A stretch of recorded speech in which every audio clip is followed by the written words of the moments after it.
The photos fell out of the old woman's shaking hands and slid across the wet sidewalk like playing cards. One landed face up at my feet, and my stomach turned so hard it felt like I might be sick. It was my father, my dad, lying on the ground in the dark, his eyes half open, his mouth bruised, his shirt torn. A bright car headlight shone across him like a spotlight. And standing nearby, clear as day, was a man I knew. It was Uncle Roy, not my real uncle, just my mom's brother who always called himself family, and smiled too much at funerals. The same Roy who had patted my shoulder and told me, "Your dad's accident was nobody's fault." The same Roy who had helped me carry the coffin. The same Roy who had told me to be strong and move on. My hands started to shake. Rain tapped my jacket. Cars rushed by. The old woman clutched my wrist so tight her nails pressed into my skin. "Listen," she whispered, voice thin like paper. "You helped me cross this road every day. I couldn't speak before, but you deserve the truth. Those photos, they are why I'm still alive." My throat felt dry. My heart pounded so loud I could barely hear the traffic. "What is this?" I asked, barely able to breathe. "Why do you have these? Why is Roy there?" Her eyes filled with tears. "Because your father didn't die by accident," she said. "He was taken." I stared at the photos again. One showed my dad's wallet open on the ground. Another showed Roy's hand holding a small metal object. Another showed a car door, the inside light glowing, and someone pulling my dad by the arm. My knees went weak. All these years, I had believed the story they told me. The story everyone repeated until it sounded true. But the photos didn't lie. The photos were proof. I looked up at the old woman. "If you're telling the truth," I said, voice cracking, "then my whole life has been built on a lie." Her face tightened, like she was fighting fear. "They will come for me if they know I gave you those," she whispered. "And if you ask the wrong questions, they might come for you too." Then she pressed one last photo into my palm, one I hadn't seen yet. "Look," she said. I turned it over, and there was my mother. My own mom, standing next to Roy, watching, not stopping it. My chest felt like it split open. The world tilted. My ears rang, and one terrible thought screamed in my head.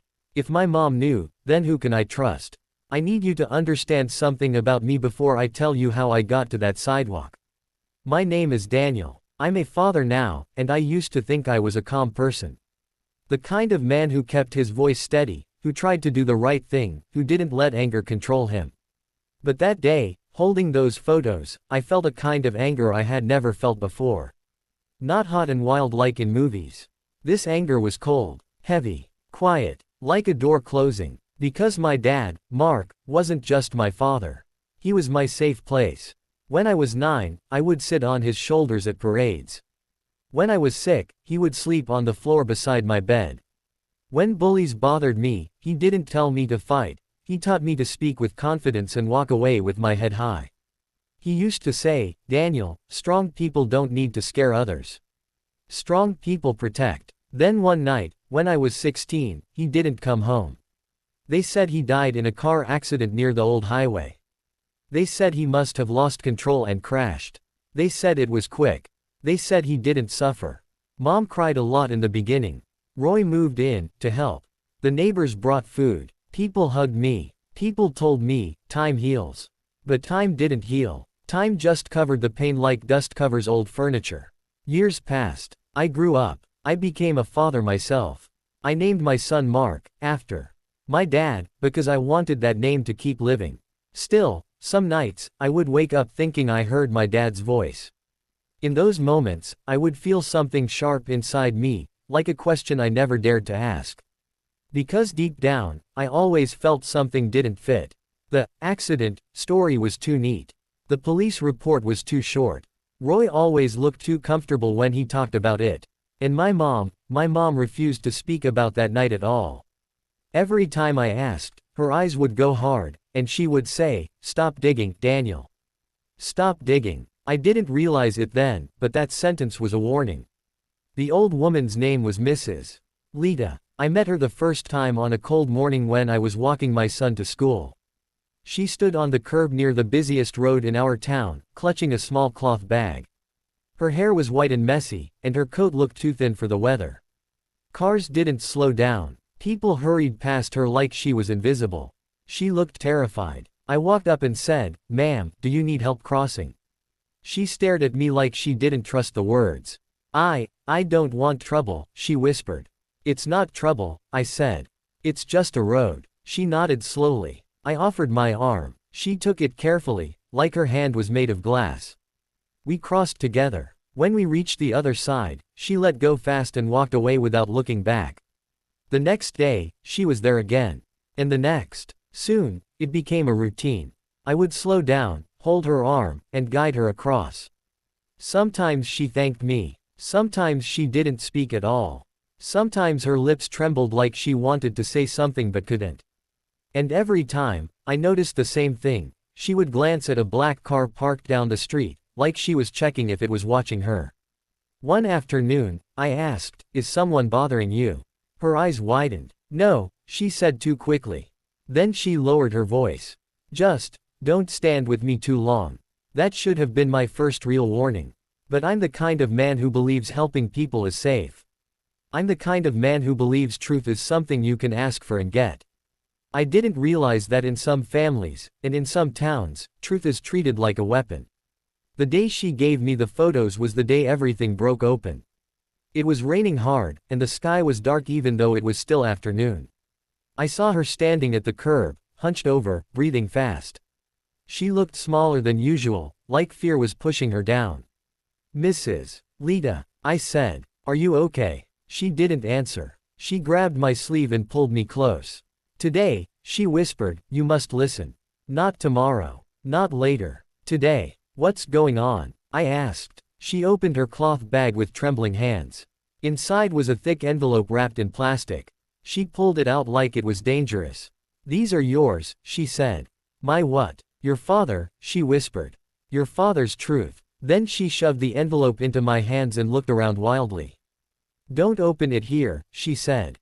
"Not here. Not where they can see." "Who?" I asked. Her eyes flashed with panic.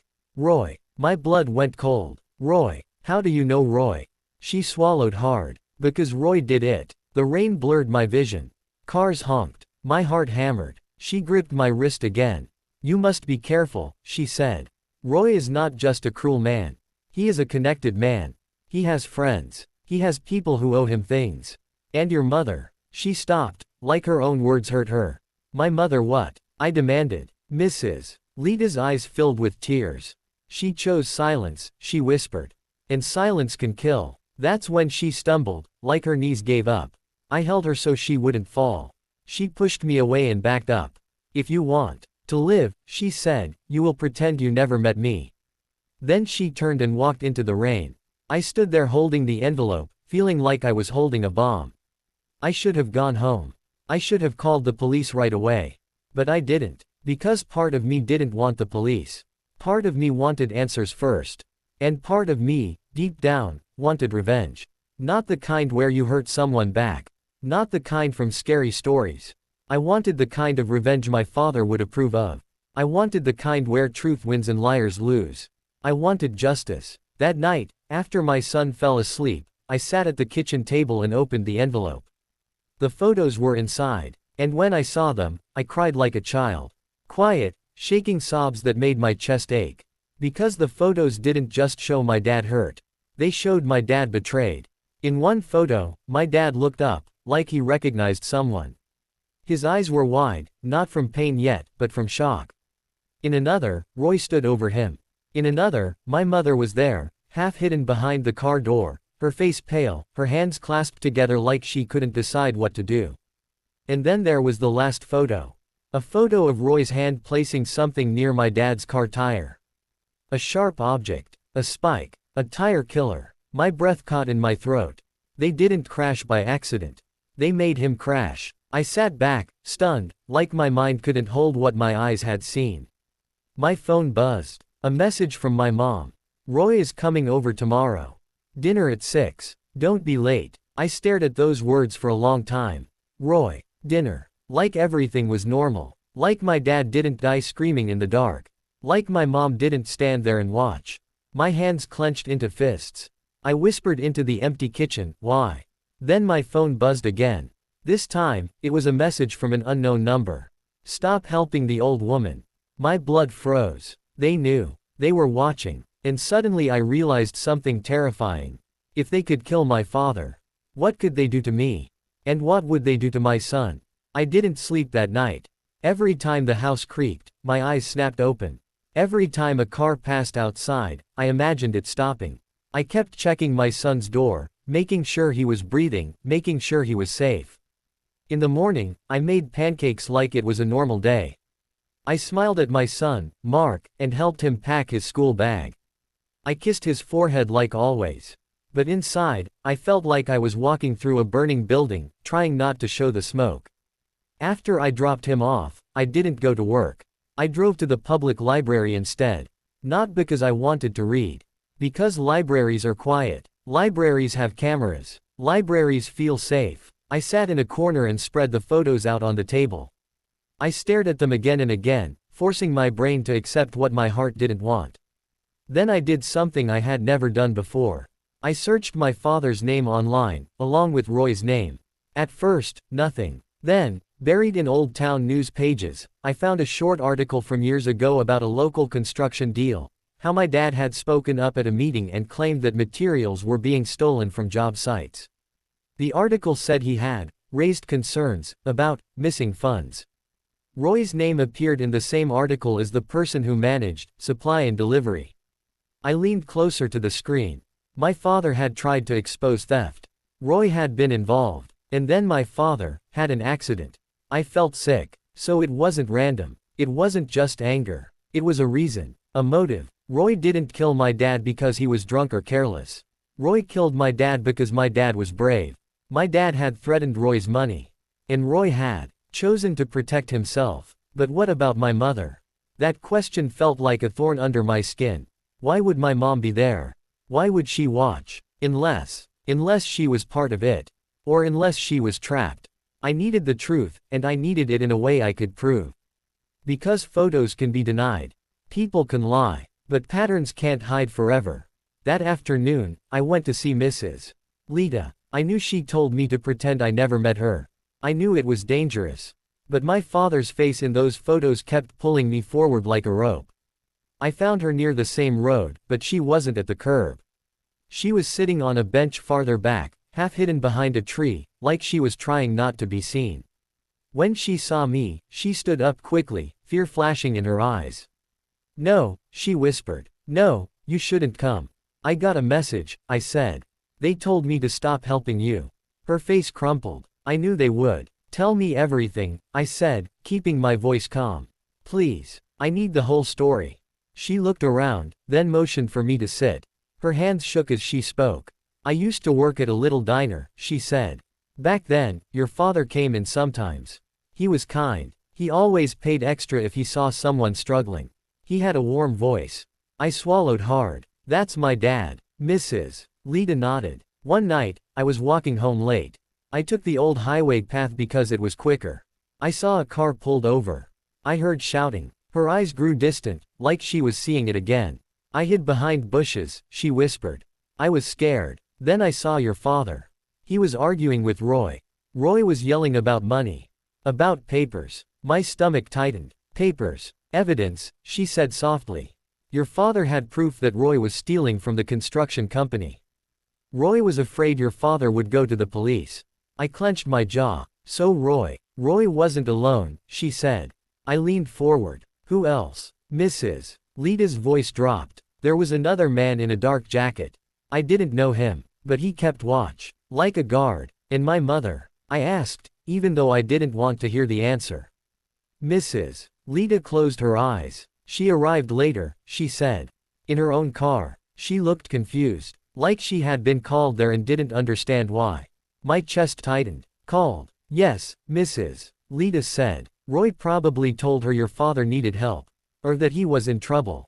Something like that." I swallowed. "And then, she saw Roy push your father," Mrs.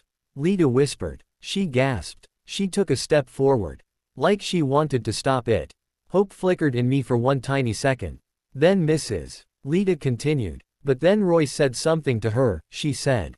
"Something sharp. Something threatening." Your mother froze. She looked trapped, like a person who just realized the cage door was already closed.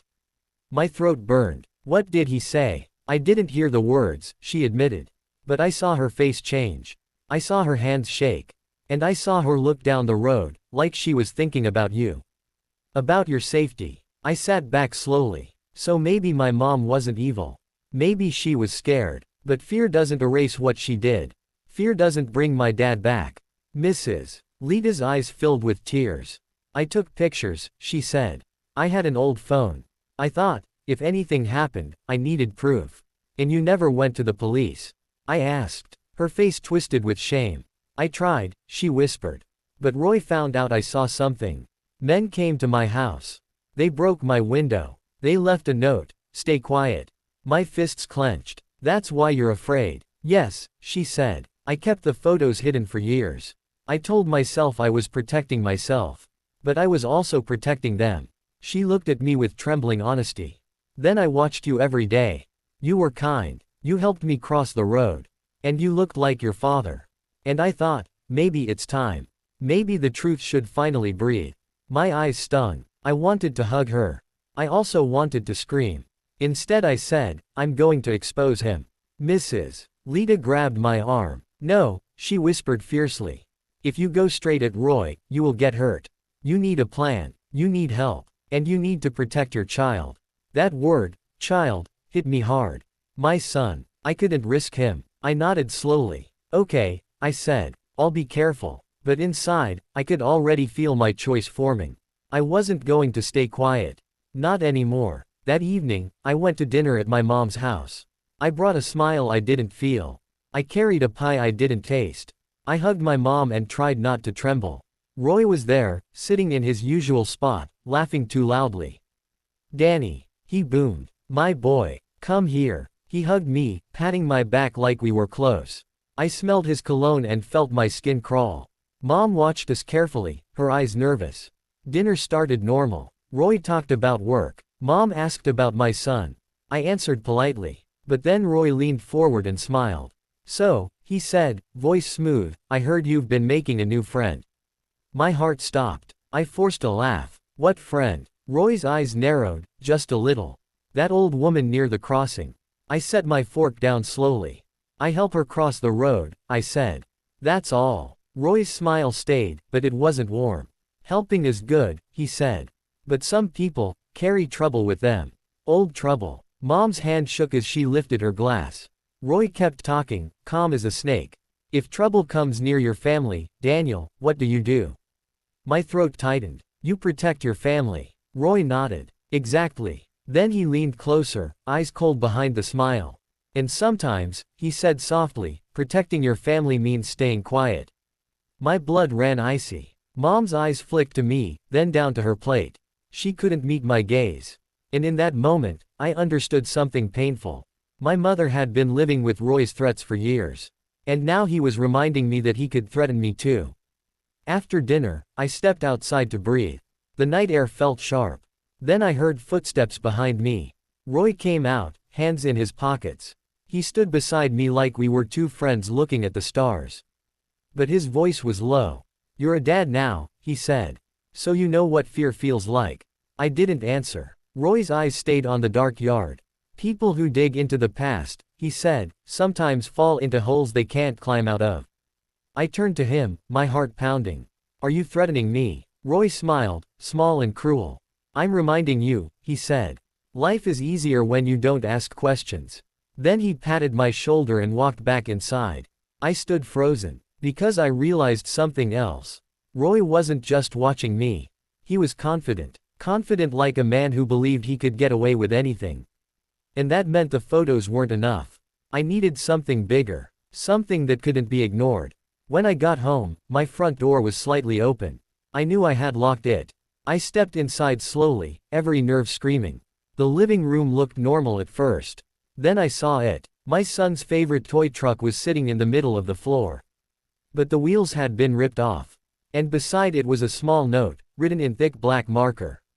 Stay quiet or your boy loses more than toys. My legs almost gave out. I grabbed my phone with shaking hands. And I made the hardest choice of my life. I called the police. But not the local station. I called a number my father once told me to remember, an old friend he trusted, a state investigator named Captain Reyes. When Reyes answered, his voice was calm. Daniel, he said. I haven't heard that name in years. I swallowed hard. Captain, I whispered, I think my dad was murdered. There was a long silence. Then Reyes said, very quietly, tell me everything. Right now. Captain Reyes met me the next morning in a crowded coffee shop near the highway. He chose it on purpose, lots of people, lots of cameras, and no quiet corners for secrets to hide in. He was older now, with gray hair and tired eyes. But when he looked at me, I saw something familiar, like he still carried the same promise he once made to my dad. I'm sorry, he said first. I'm sorry you're learning this in pieces. I placed the photos on the table under my hands so no one else could see. Reyes studied them slowly. His jaw tightened. These are strong, he said. Very strong. Strong enough to arrest Roy. I asked. Reyes shook his head. Not yet, he said. Photos can be questioned. People will say they're fake, or staged, or misunderstood. We need a chain. We need witnesses. We need records. We need something that ties Roy to the crime so tightly he can't slip out. My chest ached. How do we get that? Reyes leaned forward. By understanding what your father was involved in, he said. And why Roy was so desperate. He pulled out a folder. Inside were old notes, a few printed emails, and a copy of a complaint my father had tried to file years ago, but it had never gone anywhere. Your dad came to me once, Reyes said softly. He told me Roy was stealing from the construction company. Not just a little, a lot, and not alone. Who else? I asked. Reyes's eyes flicked around the room before he answered. Someone higher, he said. Someone with influence. Someone who could make reports disappear. My stomach turned. A police officer. Reyes didn't say the word, but his silence was loud. Then he added, your dad wanted to turn over evidence. But he was careful. He said he had copies hidden. Copies hidden. That matched what Mrs. Lita had said about papers. I leaned in. Where are the copies? Reyes looked at me. That's what we never found, he said. After your dad died, his house was searched. Not officially. Quietly. The evidence vanished. My hands curled into fists. Roy took it. Most likely, Reyes said. I felt the cold anger return. Reyes continued, if we can find what your dad hid, we can reopen the case the right way. Not just against Roy. Against everyone involved. I thought of my mother in the photo, frozen, trapped. Captain, I whispered, my mom was there. Reyes's face softened. Then we need to know why, he said. And whether she can help now. Help now. The idea felt strange. My mother had lived in silence for years. She had let me believe a lie. She had let me grieve the wrong story. But maybe she had also been surviving. And now it was time to stop surviving and start speaking. That night, I went to my mom's house alone. I told my wife I was meeting a friend. I didn't want her scared. I didn't want my son caught in the storm. Mom opened the door and looked surprised. Daniel, she asked, is something wrong? I stepped inside and closed the door carefully. Yes, I said. Something is wrong. And you already know what it is. Her face went pale. I took out the photo, the one with her in it, and held it up. Mom's hands flew to her mouth. No, she whispered. No, please. Tell me the truth, I said, voice tight. Did you watch Dad die? She burst into tears, shaking her head. I didn't want it, she sobbed.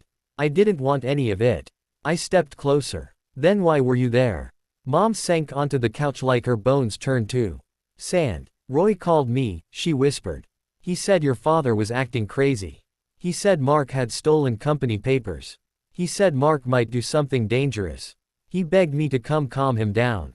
Her voice broke. I thought I could help. I swallowed hard. And when you got there?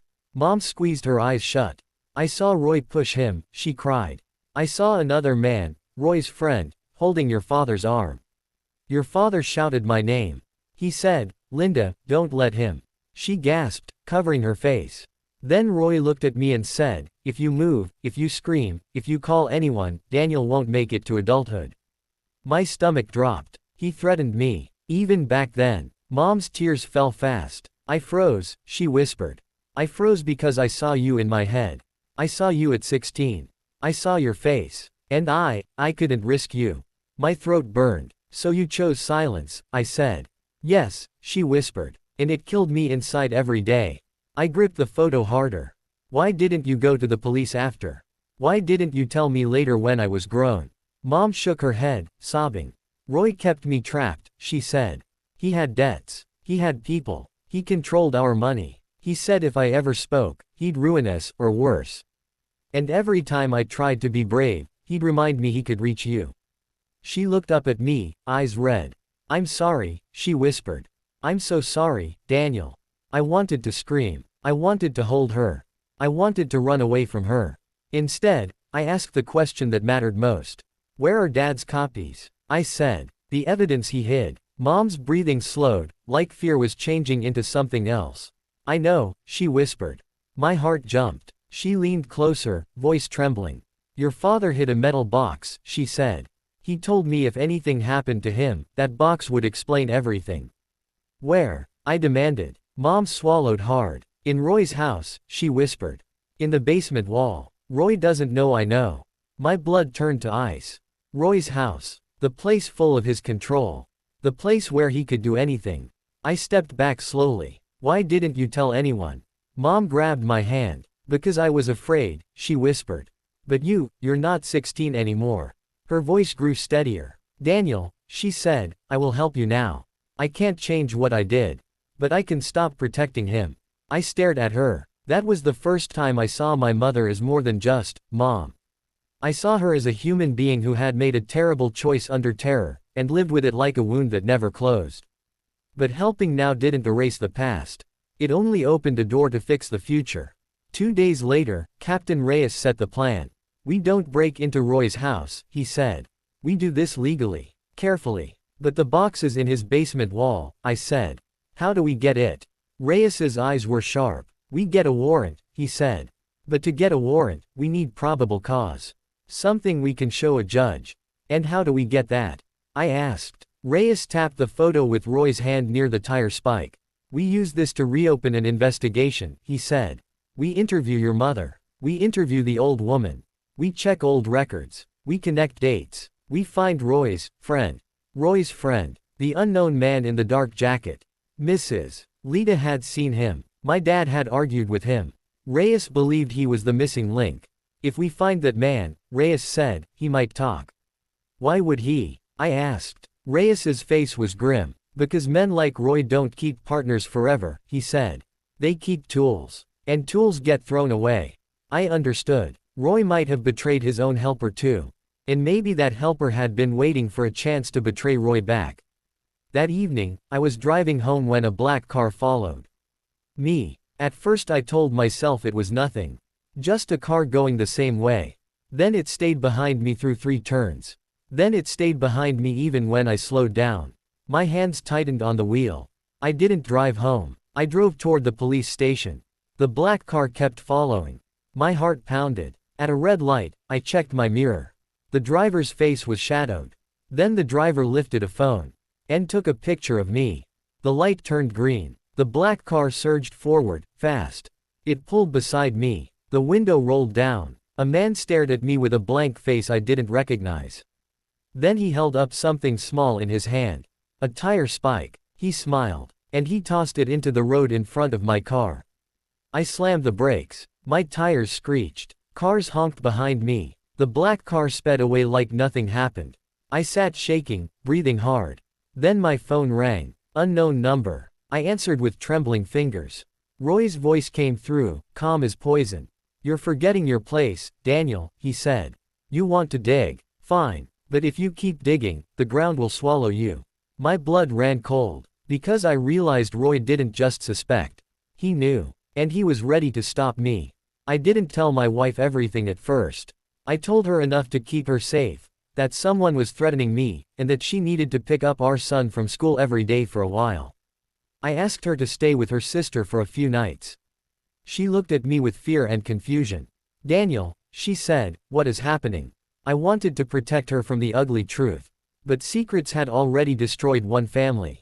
So I took a deep breath and told her the whole story. I showed her the photos. She covered her mouth and cried. Then she surprised me by wiping her tears and saying, "We do this the right way. We don't become them." That sentence became my anchor. Because revenge can make you feel powerful for a moment. But it can also turn you into something you don't recognize. My dad used to say, "Strong people protect." So I decided my revenge would be protection and truth. Not violence. Not darkness. Truth. Captain Reyes moved quickly. He put Mrs. Lita in protective custody. He arranged a safe place for my mom too. He started paperwork for warrants, interviews, and reopened reports. But Roy didn't wait. Roy struck first. One afternoon, my mom called me, crying. "Daniel," she whispered, "Roy knows." My heart jumped. "Where are you?" "I'm at home," she said. I was packing. I thought I had time. But Roy. A loud crash sounded through the phone. Then Roy's voice, distant but sharp. "Where is it, Linda?" My blood turned to ice. "Mom," I shouted. "Mom, get out." The phone fell. I heard scuffling. A gasp. Then silence. The call ended. I stared at my screen, shaking. I called Captain Reyes. "Roy is with my mom," I said. "Right now." Reyes's voice snapped into command. "Stay where you are," he said. "I'm sending units." I didn't stay. I couldn't. I drove like my life depended on it. Because it did. When I reached my mother's street, police cars were already there, lights flashing, officers moving fast. I ran up, but an officer stopped me. "Sir, you can't go in.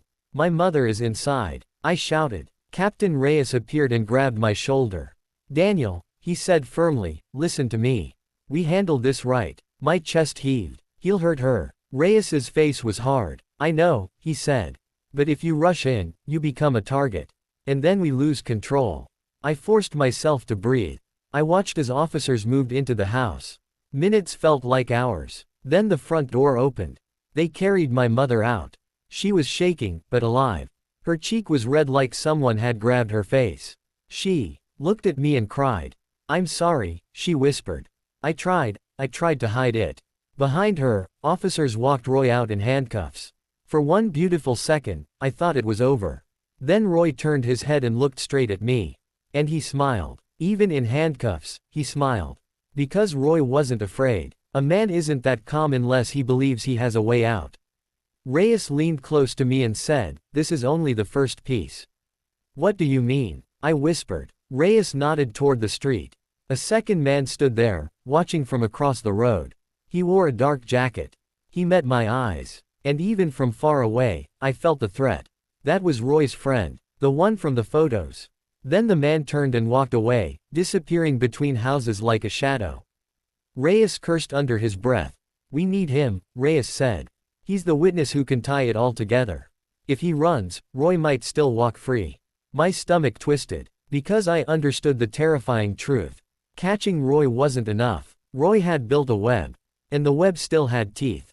That night, Reyes got the warrant. They searched Roy's house, his basement, his wall. And they found the metal box. Inside were copies of documents my father had saved, proof of stolen supplies, fake invoices, and bank transfers. Roy had been stealing for years. But that wasn't the worst part. There was also a recorded voice message on a small device. My father's voice. He sounded tired, but determined. "If you're hearing this," my father said, "then something happened to me. Roy is involved. Don't trust the local report. Don't trust anyone who tells you it was an accident." I pressed my hand over my mouth as tears fell. My father had known. He had prepared for this. But he hadn't survived it. Reyes said, "This changes everything." But then his phone rang. He listened, face tightening. He hung up and looked at me. "The man in the dark jacket," he said, "we identified him. His name is Pierce. He used to work security for Roy's crew. And he just crossed state lines." My heart dropped. "He's running," I whispered. Reyes nodded. "And if Pierce disappears," he said, "Roy will claim the photos are fake, the box was planted, and your mother is lying to save herself." I clenched my fists. "So what do we do?" Reyes's eyes sharpened. "We bring Pierce back," he said. "Before Roy convinces him to stay silent forever." I stared at the road outside, remembering the tire spike, the threats, the note by my son's toy. And then I realized something chilling. Roy didn't just want to escape prison. Roy wanted to punish me for speaking. Because in Roy's mind, silence was a rule. And I had broken it. Reyes placed a hand on my shoulder. Daniel, he said, Pierce has one weakness. What? I asked. Reyes's voice was low. Guilt, he said. He's been seen visiting a cemetery for years. My skin prickled. Whose grave? I asked. Reyes's eyes locked onto mine. Your father's, he said. My breath caught. Pierce had been haunted by what he did, which meant he might be able to tell the truth. If we reached him first. We found Pierce at my father's grave on a gray morning, just after sunrise. It felt unreal, like a scene from a dream. Mist hung low over the grass. The cemetery was quiet except for distant birds. My father's name was carved into stone, simple and clean. Mark Henderson, beloved father and husband. Pierce stood in front of it, hands in his jacket pockets, shoulders hunched like the weight of years was pressing him down. He looked older than the man in the photo. Not because of time, but because guilt can age a person from the inside. Captain Reyes approached slowly with two officers. Pierce, Reyes said, calm. It's over. We have Roy. We have evidence. We need you to tell the truth. Pierce didn't run. He didn't shout. He just stared at the stone and whispered, I'm sorry. I stepped forward before I could stop myself. You helped kill my father, I said, voice trembling. Pierce turned toward me. His eyes were wet. I did, he said quietly. And it destroyed me. For a moment, I couldn't speak. I wanted to hit him. I wanted to scream. But I also wanted something else more. I wanted the truth said out loud. So I forced my voice steady. Tell me, I said. Tell me exactly what happened. No hints. No half words. All of it. Pierce swallowed hard, then nodded. Roy was stealing, he began. Your dad found out. Your dad had paperwork, proof. Roy tried to buy him off. Your dad refused. Pierce looked down at the grass. Roy told me to handle it. I was his security. I did dirty things for him. I told myself it was just a job. His voice cracked. That night, Roy set a trap. He called your mom and lied to her, said your dad was acting wild and needed her help. He wanted her there as a leash. As pressure. I closed my eyes, pain squeezing my chest. Pierce continued. Roy met your dad by the highway. Roy shouted about money. Your dad said he would go to the police and the company owners. Pierce's hands shook. Then Roy told me to place a spike near the tire. The plan was to cause a crash and call it an accident. But your dad didn't even make it to the road. Roy pushed him down. Your dad hit his head. He was still alive, but hurt. Tears blurred my vision. And my mom? I asked. Pierce nodded slowly. She arrived just then, he said. She looked terrified. She stepped forward like she wanted to help him. Roy grabbed her arm and said, if you want your son to live, you'll do nothing. My mother had told me the same thing. Pierce wiped his face. Then Roy told me to take pictures of the scene, he admitted. To scare your mom later if she ever talked. Roy liked control. He liked having proof that people were trapped. I looked at Reyes, shocked. Reyes's jaw tightened. Pierce continued, but an old woman, Mrs. Lita, was there. Hiding. She took photos too. Roy didn't know. I didn't know. And for years, I hoped those photos would surface, because I couldn't live with what I did. I swallowed hard. So why didn't you come forward? Pierce's face twisted. Because Roy owns people with fear, he said. He made me believe he'd ruin me, kill me, or hurt my family. And because I hated myself. He looked at me, eyes full of regret. Every year, I came here. I told your dad I was sorry. But sorry doesn't fix anything.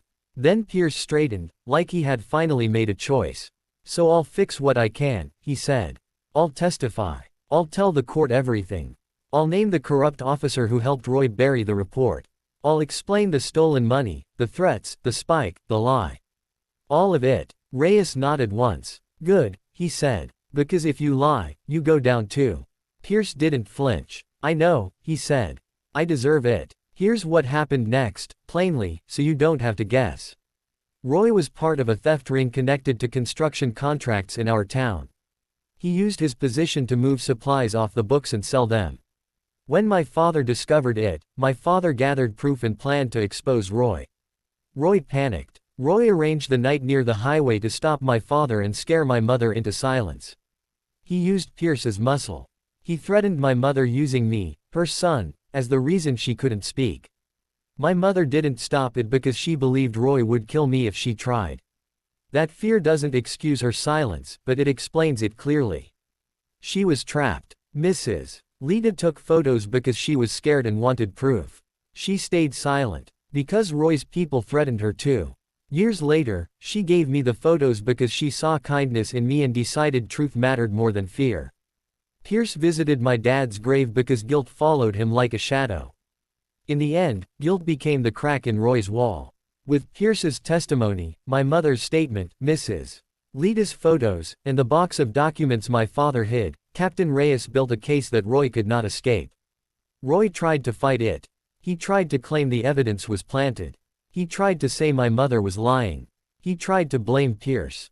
But the records matched. The dates matched. The bank transfers matched. And Pierce told the story in a clear order under oath. Roy was convicted. And the corrupt officer who helped bury the original report was arrested too. The hardest part wasn't the trial. The hardest part was sitting in my mother's kitchen afterward, staring at the same table where we used to pretend everything was normal.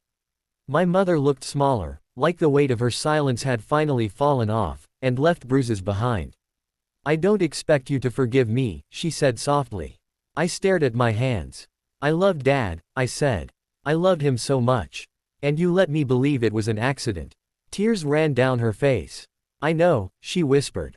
"I was a coward." I took a long breath. "I don't know what forgiveness looks like yet," I said honestly. "But I know what truth looks like. And you finally chose it." She nodded, crying quietly. "That was our beginning, not a perfect happy ending, but a real one. Because sometimes healing doesn't come like a bright sunrise. Sometimes healing comes like a candle in a dark room. Small, slow, but real." A few weeks later, I brought my son to my father's grave. He was still young, still innocent enough to see the world as mostly good. He held my hand and asked, "Daddy, why are we here?" I knelt beside him. "This is your grandpa," I said. "He was a very brave man." My son looked at the stone. "Did he love you?" I smiled through tears. "More than anything." My son thought for a moment. "Did you get the bad guy?" I paused. This was important. Because I didn't want my son to learn that revenge means hurting people. I wanted him to learn what my father taught me. So I said it simply. "We didn't hurt anyone," I told him. "We told the truth. And the truth stopped the bad guy." My son nodded like that made sense. Then he placed a small toy car by the stone. "For Grandpa," he said. My chest tightened. I whispered, "Thank you, Dad," even though the stone didn't answer. Because my father had left me more than a name. He had left me a lesson. And here is the life lesson, the one that changed my life. Silence can protect you for a moment, but it can also protect the wrong people for years. And sometimes the bravest thing a person can do isn't fighting, it's speaking. Mrs. Lita taught me that kindness matters, because kindness can unlock truth. My mother taught me that fear is powerful, but fear doesn't have to win forever. And my father taught me that real strength is protecting others, even if it costs you. The photos revealed a secret, yes. But the secret didn't just change my past. It changed my future. Because now, when I see someone standing alone at the edge of a hard road, I don't walk past. I stop. I help. And I never stay silent when something is wrong.